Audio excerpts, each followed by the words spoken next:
Germantown Multi-Speciality Hospital, Dr. Mir Jawad Zar Khan, National Award winner, Senior Orthopedic Surgeon and Director of Germantown Multi-Speciality Hospital। इनके साथ most senior and world experience doctor की team आपकी खिदमत में रहेगी। Doctor Wasif Azam, doctor Bharvi Chandori.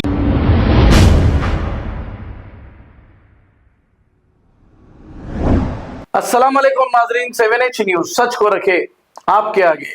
RTC cross road के flyover bridge पर यह नौजवान क्या शूटिंग कर रहा है, क्या तमाशा बता रहा है, आप देखिए। हालांकि इसमें इसकी जान को खतरा है।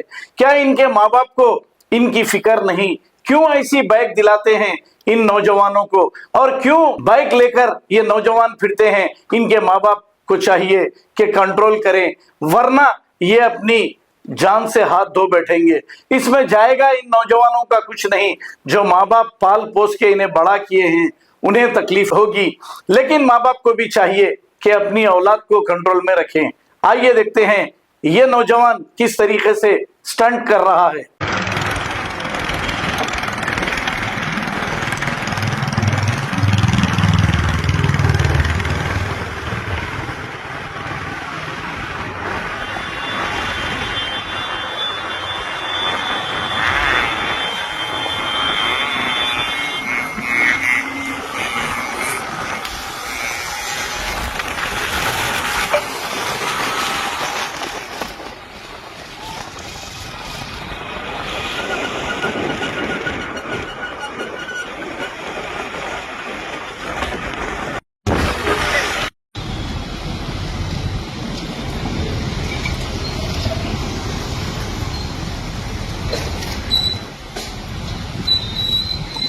Germantown Multi-Speciality Hospital, Dr. Mir Jawad Zar Khan, National Award winner, Senior Orthopedic Surgeon and Director of Germantown Multi-Speciality Hospital। इनके साथ most senior and world experience doctor की टीम आपकी खिदमत में रहेगी। Doctor Wasif Azam, doctor Bharvi Chandori, senior cardiologist और दीगर specialist doctor की टीम खिदमत अंजाम दे रही है। Robotic surgery, advance cath lab, MRI, operation theatre, ICU, 2D ultrasound and pathological laboratory की 24 घंटे इमरजेंसी सर्विस के साथ अपने तमाम अमराज का मुकम्मल इलाज करवाइए। Germanten multi specialty hospital, opposite to pillar number 150, Attapur, Hyderabad. खबर है शहर की, खबर है गाँव की, खबर है सारी दुनिया की। 7H न्यूज पसंद आए तो लाइक कीजिए, शेयर कीजिए और सब्सक्राइब करना ना भूले। 7H news.